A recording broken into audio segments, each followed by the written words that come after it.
आज अनेक मान्यवरांनी सांगितलं, सैनिकांच्या व्यथाबद्दल सांगितलं आणि सैनिकांच्या सन्मानाबद्दलही सांगितलं।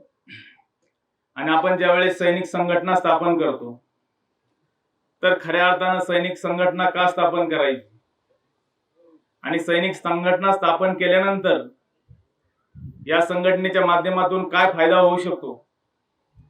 सैनिकांसाठी जिल्हा सैनिक कल्याण बोर्ड प्रत्येक जिल्ह्यामध्ये काम करत असतं आणि मग सैनिक संघटना जर आपण स्थापन केली, सैनिक परिवार जर एकत्र आले, एकमेकांच्या समस्या एकमेकांपर्यंत गेल्या, एकमेकांना असणाऱ्या सुविधा एकमेकांपर्यंत त्या ठिकाणी जाऊ शकतात आणि प्रत्येकाचं कल्याण कशा पद्धतीने होईल, प्रत्येकाच्या सुखादुखात आपण कशा पद्धतीने जाऊ आणि एकमेकाला जर सहाय्य केलं तर प्रत्येक सैनिकाचं एक चांगलं भविष्य त्या माध्यमातून घडवता येईल।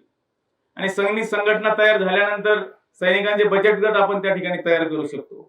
बचत गटाला सैनिक कल्याणच्या माध्यमातून अनेक योजना असतात, म्हणून हे कुठेतरी सैनिक एकत्र आले पाहिजे। सैनिकांच्या मुलांसाठी MBBS असेल किंवा इतर कॉलेजमध्ये असेल, इंजिनिअरिंग कॉलेज असेल, यासाठी देखील आरक्षण असतं। अनेक गोष्टी सैनिकांना माहीत नसतात आणि मग ह्या सगळ्या गोष्टी सैनिकांना माहीत झाल्या पाहिजेत। प्रत्येकाला आपल्या मुलासाठी कुठल्या प्रकारची योजना असते ही योजना माहीत झाली पाहिजे, म्हणून आपण या खऱ्या अर्थानं सैनिक संघटना काढणं येणाऱ्या काळामध्ये गरजेचं आहे। आणि सैनिक संघटना काढल्याच्या नंतर आज गावोगावी शेळके साहेब असतील, असे अनेक आमचे सैनिक बांधव सैनिकांच्या हितासाठी लढत असतात। सैनिक बॉर्डरवर देशाचं रक्षण करतो, आई वडील घरी असतात, शेजारचे लोक त्यांना जमिनीमध्ये जाऊ देत नाही आणि मग देशासाठी जीव देण्याची हिंमत ठेवणारा सैनिक आणि त्याच्या जर वावरामध्ये आई वडिलांना जाऊ देत नसतील किंवा जात असताना त्यांना मारहाण होते, त्यांच्यावर अन्याय होतो, त्यांच्यावर अत्याचार केले जातात आणि मग कुठेतरी सैनिकापासून राजकारणामध्ये फार मोठा फायदा होत नाही आणि मग राजकीय लोक देखील सैनिकाची बाजू घेण्यापेक्षा चुकीच्या माणसाची बाजू घेतात। म्हणून कुठेतरी सैनिकांच्या मनावर सुद्धा त्या ठिकाणी प्रहार होतो की आपण आपल्या जनतेसाठी जीव देण्याची धमक आपल्यामध्ये ठेवत असतो आणि जर आपल्या पाठीमाग आपल्या घरच्याचा कोणी जीव घेत असेल तर खऱ्या अर्थानं सैनिकांना एकत्रित येण्याची गरज असते। आणि खरंच जनसामान्य माणसाने देखील मोठा विचार केला पाहिजे।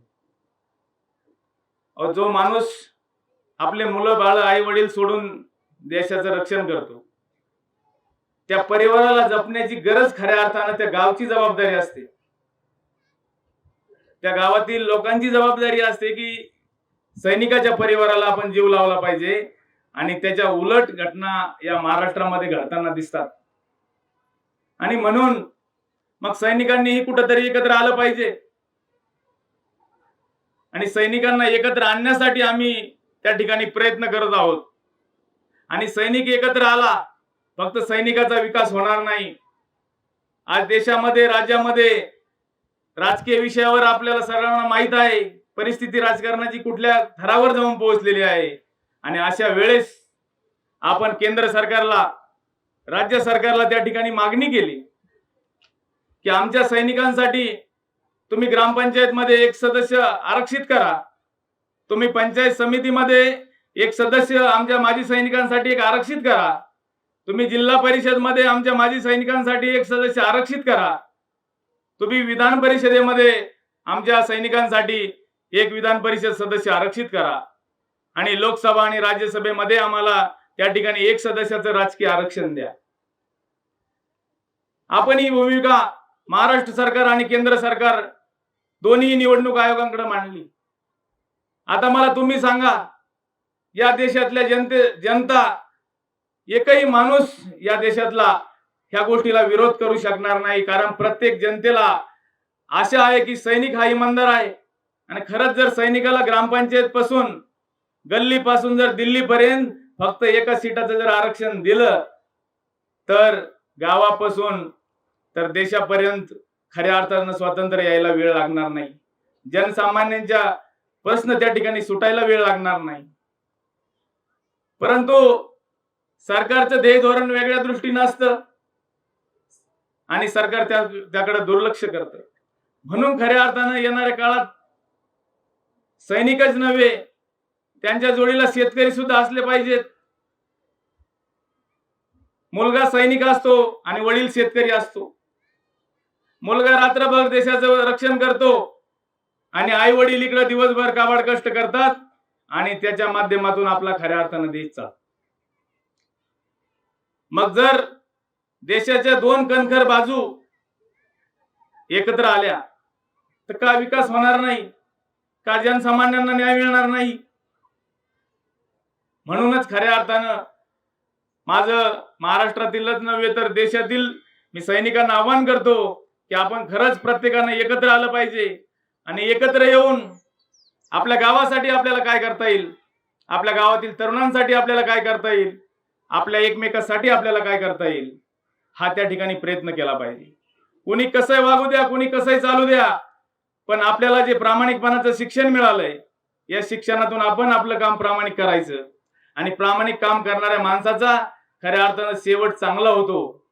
प्रामाणिकपणे जगणाऱ्या माणसाला जीवनामध्ये अडचणी येऊ शकतात, परंतु त्या अडचणीचं निवारण सुद्धा वाऱ्याच्या वेगासारखं ते निवारण त्या ठिकाणी होत असतं. म्हणून आपला धर्म प्रामाणिक आहे, आपण आपले कर्म प्रामाणिक आपण ठेवायचे आणि चांगलं काम करायचं. आणि हे चांगलं काम करण्यासाठीच आज श्रीमती आजी माजी सैनिक संघटना आपल्या वाघोंडे गावामध्ये स्थापन झालेली आहे. मी या संघटनेच्या सर्व पदाधिकाऱ्यांचं या ठिकाणी अभिनंदन करील. ज्या पद्धतीने आज 3 सैनिक निवृत्त झालेत, अनेक जणांनी सांगितलं सैनिकांचा प्रवास कसा असतो, आज मी या ठिकाणी आवर्जून सांगल. ज्या वेळेस उन्हाळ्याच्या दिवसामध्ये आपल्या गावाकडे घरी पाहुणे यायचे असतात, त्यावेळेस आपण फ्रीज मध्ये तांब भरून पाणी ठेवतो. सकाळी लवकर आपल्याला असं वाटतं 12 वाजेपर्यंत पाहुणे येऊस तर बर्फ तयार झाला पाहिजे, मग त्यांना थंड सरबत आपण त्या ठिकाणी देऊ. पण तुम्हाला सांगतो, लेह लडाख, कारगिल, सियाचिन ग्लेशियर सारख्या दुर्गम भागामध्ये ज्या ठिकाणी सैनिक ड्युटी करतो त्या ठिकाणी उकळतं पाणी जर काही हवेमध्ये फेकलं तर काही क्षणामध्ये त्या ठिकाणी बर्फ तयार होतो. अशा बर्फाळ वातावरणामध्ये, अशा मायनस टेम्परेचर मध्ये आपला सैनिक त्या ठिकाणी देशाचं रक्षण करतो. आता पावसाळ्याच्या दिवसामध्ये बघा, सकाळी ज्या वेळेस माऊली उठतात आणि पाणी गरम करण्यासाठी काड्याची पेटी काढतात, 4 वेळेस काडी पेटीवर मारावी लागती, त्यावेळेस कुठेतरी ती काडी पेट घेते. परंतु आपला सैनिक जैसलमेर सारखा, पोखरण सारखा वाळवंटामध्ये ज्यावेळेस ड्युटी करतो, हातातनं काडी खाली पडावी आणि त्या काडीनं झटकन पेट घ्यावा, अशा पद्धतीचं उष्ण वाळवंट त्या ठिकाणी असतं. आणि मग एवढे कष्ट कशासाठी घ्यायचे? पैशासाठी कष्ट घ्यायचे का? पैसा भेटत नाही का माणसाला? उपाशी कोणी आहे का या जगामध्ये? फक्त पैशासाठी काहीच नसतं. मनातनं एक देशभक्ती असती. नोकरी लागत असताना वाटतं की मी नोकरीला लागल, मला पगार मिळेल. मलाही तसंच वाटलं ज्यावेळेस सैन्यात जायचं होतं, परिस्थिती घरची गरीब होती, असं वाटलं 5,000 पगार मिळाला तरी माझा परपंच, माझे आई वडील सुखात राहतील. परंतु पुढे गेल्यानंतर, त्यावेळेस बॉर्डरवर गेल्यानंतर असं कधीच वाटलं नाही की मी पैशासाठी या ठिकाणी आलोय. आम्ही विसरून गेलो. अशा पद्धतीचं आम्हाला प्रशिक्षण त्या ठिकाणी दिलं जातं की तुम्ही पैशासाठी आलेले नाहीत, तुम्ही देश वाचवण्यासाठी आलेला आहात. देशातील जनतेला समाधानी आणि सुखात ठेवण्यासाठी तुमची या ठिकाणी ड्युटी आहे. आणि आपण त्या ठिकाणी पगार विसरून जातो. फक्त प्रामाणिकपणे देशाचं रक्षण करायचं हे ध्येय ठेवून दिवस रात्र डोळ्यात तेल घालून त्या ठिकाणी ड्युटी सैनिक करतो. आज 3 सैनिक बांधवांनी आपली निवृत्ती घेतली. वेगवेगळ्या क्षेत्रामध्ये आल्याच्या नंतरही त्यांनी काम केलं. त्यातून देखील आज ते निवृत्त होतात. आणि निवृत्त झाल्यानंतर एक सैनिकाकडून काय आशा असावी? मी या 3 सैनिक बांधवांना विनंती करेल की आपण आतापर्यंत देशासाठी खूप मोठं महान कार्य आपण केलेलं आहे आणि आता आपण आपल्या गावामध्ये सुखरूप आलेला आहात. आणि आता आपल्याला गावासाठी काय करता येईल? कारण जे स्वतःसाठी जगतात ते मेलेले असतात आणि आपल्याला शिक्षण स्वतःसाठी जगण्याचं दिलेलं नाही. आपल्याला इतरांच्या चेहऱ्यावर हसू पाहायचंय, इतरांना आनंदी ठेवायचंय. मग आपण आपल्या गावासाठी आपण काय करू शकतो, गावातील विद्यार्थ्यांना कशा पद्धतीने मार्गदर्शन करता येईल, कशा पद्धतीने अजून वागंडे गावातील आणि पारनेर तालुक्यातील तरुण मुलं सैन्यात जातील, पोलीस मध्ये जातील, अधिकारी होतील, कशा पद्धतीने आपल्या या परिसराचा विकास होईल याच्यासाठी आपण यापुढचा वेळ द्यावा. आणि या सैनिक संघटनेला देखील मी या ठिकाणी विनंती करील की आपल्या माध्यमातून देखील गावात अभ्यासिका असेल किंवा गोरगरिबांच्या मुलांना त्या ठिकाणी सहकार्य असेल, आपण त्या कामामध्ये अतिशय प्रभावीपणे उतरावं. सामान्य जनता देखील आपल्याला मदत करील. ज्यावेळेस प्रामाणिकपणे माणूस काम करतो त्यावेळेस त्याच्या पाठीशी उभे राहणारे भरपूर माणसं असतात. फक्त आपण पुढे राहायचा प्रयत्न केला पाहिजे. आणि आजच्या या गोड कार्यक्रमाच्या निमित्तानं आपण आम्हाला या ठिकाणी बोलवलं, आमचा या ठिकाणी मान सन्मान केला, त्याबद्दल देखील मी आपल्या सैनिक संघटनेचं आणि वागोंडे गावच्या सर्वांच मान्यवरांचं मी या ठिकाणी धन्यवाद व्यक्त करील. आणि तीनही आमच्या बंधूंना भावी जीवनासाठी जय हिंद फाउंडेशन अहमदनगरच्या वतीनं उपस्थित असलेल्या सर्वांच्या वतीनं त्यांच्या भावी कार्यासाठी, भावी जीवनासाठी त्यांना खूप खूप शुभेच्छा देतो आणि लांबलेलं माझं भाषण या ठिकाणी थांबवतो. जय हिंद, जय महाराष्ट्र.